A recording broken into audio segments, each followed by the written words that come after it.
niin mä en näe, että on virheet ollenkaan.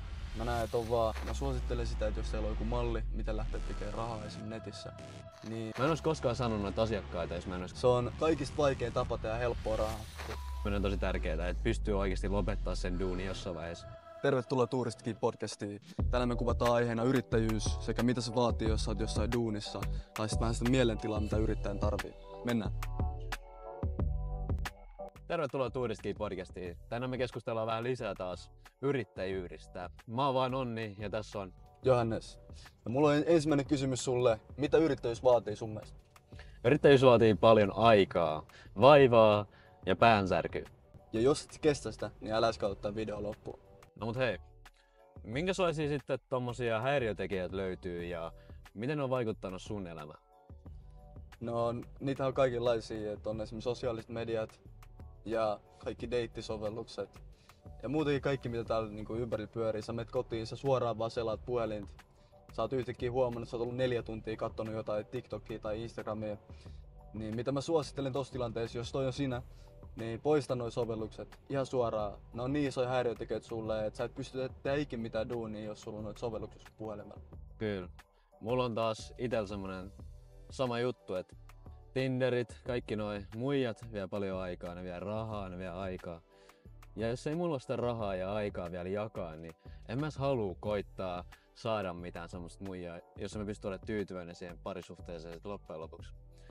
TikTok taas, mulle on pakollinen olla TikTok, koska mä postaan TikTok-videoita, mä teen TikTok-kontenttia, mä teen Instagramiin videoita, mä teen YouTube-videoita.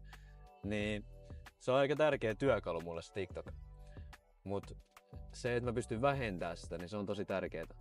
Se vaikuttaa tosi paljon siihen, että selaanko mä turhaa TikTokia 4 tuntia päivässä vai teekö mä vaikka dropshippaamista 4 tuntia päivässä? Ja sitten mulla on seuraava kysymys sulle.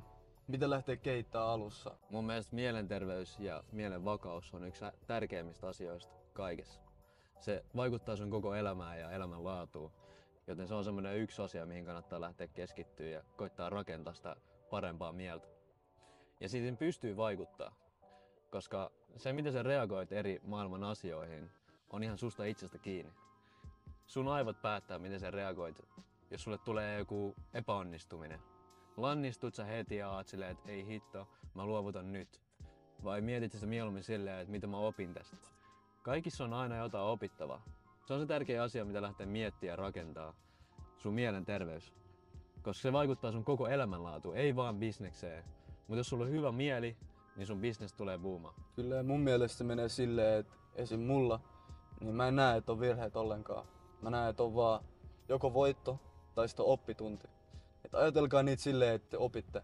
Että tästä mä viisastun, mä kehityn tässä sen takia, että mulla tulee näitä epäonnistumisia.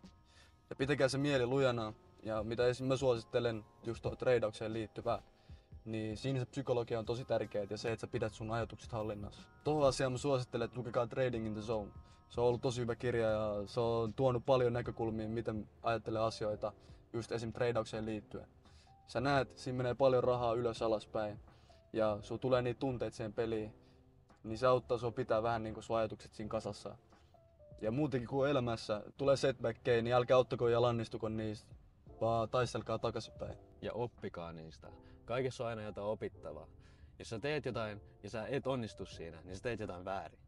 Ja itekin on kuunnellut ton Trading in the Zone, mä oon kuunnellut sun äänikirjana. Ja mä en edes tradea. Mut se oli tosi vaikuttava kirja muhunkin silleen psykologiselta kannalta, koska se vaikuttaa mun mielenterveyteen. Ja mä opin siitä tosi paljon, vaikka mä en tradea. Joten mä suosittelen sitä kyllä ihan kaikille.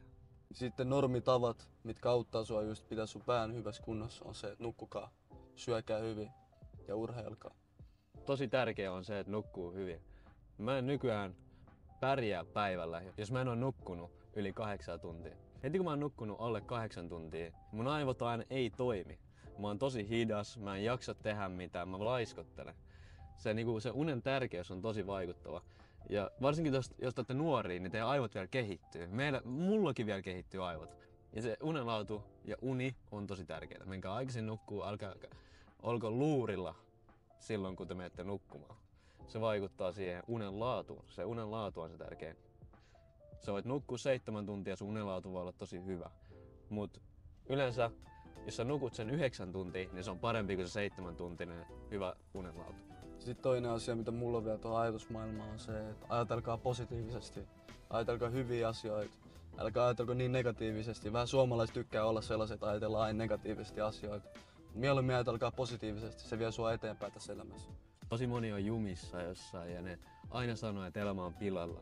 Niillä ei ole mitään, miten ne pystyy vaikuttaa siihen. Mutta totuus on se, että kaikki pystyy vaikuttamaan niiden elämään. Se on sun teoista kiinni, minkälainen elämänlaatu sulla on. Vaikka se olisi pieni juttu, että sä menet aikaisin nukkuun, niin sun elämänlaatu voi nousta tosi paljon paremmaksi. Mistä se sun mielestä löytää eri tapoja tai eri mahdollisuuksia tehdä sitä rahaa? Pitää oppia kysyä. Kysyminen on tosi tärkeää. Mä opin sen itse kokeilemalla. Mä kokeilin kysyä ja mä sain. Mä aloin tekemään vuoden alussa semmosia TikTok-mainoksia, tai mä halusin alkaa tekemään TikTok-mainoksia. Niin ainoa tapa, miten mä sain ensimmäisen asiakkaan, oli, että mä tein ilmoitteeksi. Mä menin kysyä joltain kiinalaisen äijän ravintolasta, että haluaisiko se, että mä teen sille ilmoitteeksi TikTok-mainoksen. Ihan vaan harjoitteluksi, että mä pystyn kasvattaa sitä mun portfolioa. Mä sain, se oli tyytyväinen. Me tehtiin se TikTok-video, mä sain syödä siellä. Se oli tosi mukava äijä. Mut sen kautta mä sain numeron, johon mä pääsin sitten tekemään mainoksia ihan niinku rahasta.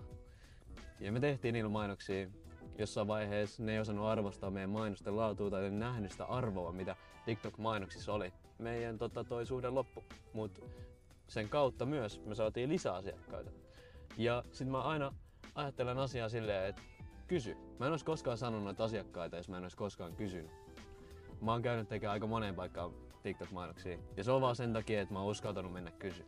Eli sä oot löytänyt niitä mahdollisuuksia sillä, että sä oot mennyt kysymään eri paikoista, että olisiko teillä tarjoa tällaista tai olisiko teillä tarve tällaiselle palvelulle. Joo.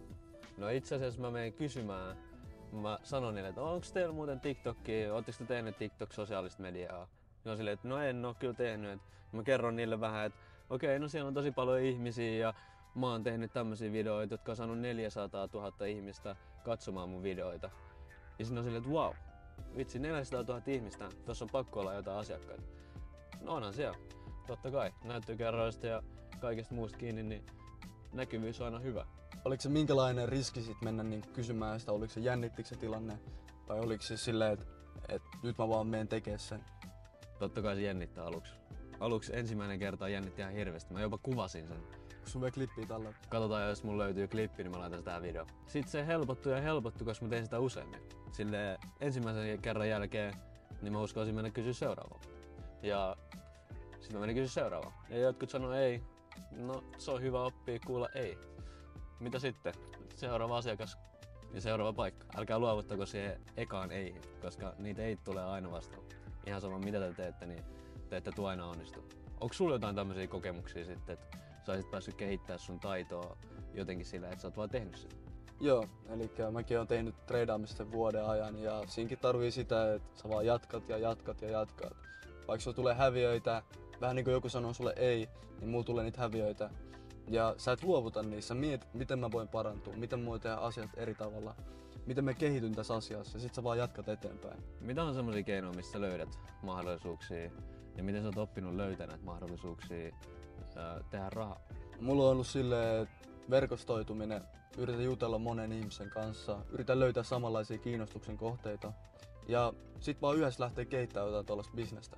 Eli mä mietin, että mitä esimerkiksi ihmiset tarvii, mitä mä itse kaipaisin mun omassa elämässä tai mitä ihmiset on tehnyt jo. Sitten mä lähden toteuttaa samanlaista suunnitelmaa vaan paremmin. Eli voitte esimerkiksi katsoa netistä tai esimerkiksi YouTubesta jotain videoita, miten te lähdette toteuttaa tätä. Ja sitten vaan yksinkertaisesti lähdet tekemään sitä. Ja käytät siihen aikaa ja tehkää sitä joka päivä tasaisia väliajoja. Kyllä. Jos teillä on joku taito, mitä te osaatte tehdä, niin käyttäkää sitä. Kyllä. Ja itellä on ollut silleen, että en mä tiennyt yhtään mitä treidaaminen on. Mua vaan kiinnosti se jollain tasolla. Ja sit mä halusin vaan lähteä kokeilemaan sitä. Mä tutkin tietoa netistä. Mä koitin etsiä niitä mun eri mahdollisuuksia, mitä mä pystyn tehdä tai toteuttaa tätä. Ja sit mä vaan lähdin kokeilemaan eri juttuja. Mä suosittelen sitä, että jos teillä on joku malli, miten lähteä tekemään rahaa esim. Netissä, niin Lähtekää kokeilemaan sitä. suunnitelkaa hetki. Mut sen jälkeen lähtekää toteuttaa sitä saman tien. Mulla ainakin itsellä ollut se, että mä opin sitä rataa, kun mä teen sitä asiaa. Ja mitä enemmän mä teen sitä, niin mulla tulee niitä virheitä vastaan. Mut sit mä tajun mitä mä teen niistä eri tavalla ja sit mä yhtäkkiä onkin päässyt jo pidemmälle. Mut toisaalta sit taas ihmiset, jotka pelkästään suunnittelee, niin ne ei välttämättä ikin pääse siitä eteenpäin. Se pelkästään jää sit suunnitelmaksi. Mä suosittelen, että lähtikää tekemään sitä ja oppikaa sen matkan aikana. Mä muistan, kun sä lähdit treidaamaan. Mä näytin sulle kryptotreidauksesta semmosen nettisivun kuin Mexi. Ja mä olin nähnyt semmosen Discord-serveri, missä ihmiset oli tienannut hirveästi rahaa kryptotreidaamisella. Ja sit mä lähdin ite kokeilemaan sitä ja sit mä näytin sen Johannekselle ja kelatkaa nyt, että se tekee sitä vuoden jälkeen ja mulla se on vähän jäänyt, mutta mua ei kiinnostanut se niin paljon. Mutta Johannesta alkoi kiinnostaa se tosi paljon ja se ei onnistunut kryptotreidauksessa, joten se vaihtoi Forexiin. Ja sitten se lähti rakentaa siitä eri malleja, lähti suunnittelemaan niitä suunnitelmia, kokeilemaan niitä suunnitelmia. Nyt se on löytänyt jo pari parempaa, kehittynyt koko aika. Mä muistan vuoden alussa, kumpikin hävisi vaan rahaa. Me ollaan hävitty tosi paljon rahaa. Kyllä, puhutaan 3-4 tonneista. No joo. Siihen on mennyt rahaa paljon. Ja siinä se vähän onkin huonoa, että sanotaan näin, että treidaaminen se on kaikista vaikein tapa tehdä helppoa rahaa. Ja miten sä onnistut siinä on se, että sä näet joka päivä vaivaa siihen ja ilmaannut joka päivä paikalle ja opiskelet aina lisää. Yksi tärkeä asia, se asenne millä te lähdette tekemään töitä. Ja mulla on ollut tosi tärkeää, että tietää, että miksi mä menen tekemään töitä. Mä en ole halunnut jäädä jumiin sinne työpaikalle. Mun työ on tosi kivaa. Sinne voisi jäädä tosi pitkäksi aikaa. Mutta heti kun mä lähdin sen duuniin, mä tiesin, että mä haluan lopettaa se jossain vaiheessa. Ja mä lopetan se sit, kun mä oon tyytyväinen siihen, että paljon mä oon tienannut. Ja mä oon valmis ottaa sen riskin, että mä lopetan sen duunin. Ja tässä vaiheessa tulee tosi tärkeä asia. Säästäminen. Pitää muistaa säästää sitä rahaa. Ja laittaa sitä sinne oikeisiin paikkoihin. Koska ilman sitä rahaa, se kynnys sen duunin lopettamiseen on tosi suuri. Jos mulla on vuokrarahaa vaikka 3 kuukaudelle säästössä, niin mähän pärjään aika pitkällä. Mä pärjään ainakin 3 kuukautta ilman duunia. Ja jos mulla on vielä vähän ruokarahaa siellä päälle, niin se mä pärjään vielä paremmin.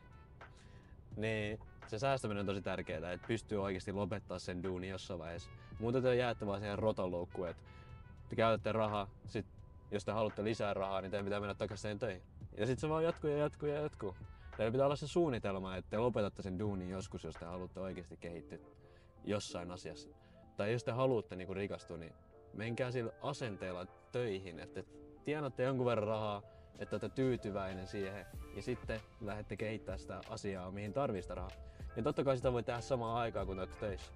Ja se helpottaa vaan sitä töistä siirtymistä yrittäjäelämään. Kyllä. Monelle käy silleen, että ne lähtee sinne töihin. Sitten ne on ollut siellä yhtäkkiä 2 vuotta putkeen ja sitten ne miettii, että ne haluaisi lähteä jotain yrittämään tai mä haluaisin lähteä tekemään jotain erilaista. Mutta sitten ne ei vaan uskalla tehdä sitä, koska ne saa tasasta tuloa sieltä töistä. Ne vähän niinku esim. Ostanut jonkun kämpän tai auton ja sitten ne on vähän niinku sitoutunut siihen työpaikkaan. Ne ei vaan pysty lähteä menemään sieltä pois, ne ei pysty lähteä ottamaan riskejä. Ja tuon mä oon huomannut, että toi tapahtuu tosi monelle. Ja sen takia mä sanon niille, että jos te ootte palkkaduunissa ja varmaan moni onkin, niin hankkikaa sitä rahaa ja sitten kun te ootte saanut sitä rahaa, niin maksakaa siitä itsellenne. Ja maksakaa se ensimmäisen itselle, koska se laittaa teidät siihen asemaan, että teillä on sitten jossain vaiheessa niitä varoja. Te ootte sijoittanut esim. Niitä rahoja, te ootte laittanut omaan yritykseen niitä rahoja. Ja sitten voitte lähteä tekemään eri juttuja. Mutta jos te ootte vaan töissä ja te saatte siitä sen palkan ja te elätte vähän niinku paycheck to paycheck, niin te ette tule ikinä lähteä yrittämään, teille ei tule ikinä ole rahaa siihen, ette päästä sitä yritystä tekemään. Taikka te ette halua ottaa sitä riskiä, koska teillä ei ole mitään vakaata tulonlähdettä. Rahan tulo loppuu, niin sit sul loppuu raha kokonaan. Niin muistakaa laittaa säästöä rahaa. Hei, yksi tärkeä asia verkostoitumisessa on ihmistaidot. Yksi hyvä kirja, mistä mä opin ihmistaitoja ja kasvattaa näitä parempia verkostoja, niin oli Dale Carnegie, Miten saan ystäviä, menestystä ja vaikutusvaltaa. Tällainen kirja löytyy englanniksi ja suomeksi. Mä oon kuunnellut tämän kirjan ja mä oon lukenut tämän kirjan. Niin tää auttaa teitä saamaan uusia ystäviä, jos teille ei oo niitä hyviä ystäviä. Tää auttaa teitä lähteä ottaa niitä askelia parempaan kaveriporukkaan ja sitten niihin business-tuttavuuksiin. Just se, että pitää muistaa kysyä, niin tää opettaa sulle sen, että miten sä sit keskustelet sen sun asiakkaan kanssa eri asioista. Ja miten sä saat sen sun tavoitteen siitä asiakkaasta. Et jos sä haluat sieltä 300, niin miten sä kerrot sen 300 sille? Koska siihenkin on tosi paljon eri asioita. Älkääkä alkaako manipuloimaan, toi ei oo niinku eettistä. Vaan muistakaa, että aina voi olla kiltti ja hyvä sydäminen ja raha tulee, jos te annatte sillä arvo. Tai annatte jotain arvoa sen rahan arvosta. Noni, se oli Tuuristakin podcasti. Toivottavasti nautitte. Mä oon vaan Nonni ja sä oot Johannes. Toivottavasti löysitte jotain arvoa tästä videosta. Toivottavasti tuli hyvä video ja laittakaa kommenteissa viestiä, mitä se voisi parantaa, mitä voitaisiin tehdä eri tavalla. Että näistä tulee vielä parempia videoita. Kyllä. Otan tosi mielellään kommentteja ja mielipiteitä vastaan. Kaikki rakentaa, koska sitä enemmän tulee palautetta, sitä paremmaksi me saadaan tätä tehty. Ja arvostetaan kaikkia katsojia todellakin. Jos sä oot kattonut loppuun saakka, niin arvostetaan kyllä tosi kovasti. Kiitos. Kiitos. Ei siinä kuule. Muistahan käyttäytyä. Se oli Tuuristakin.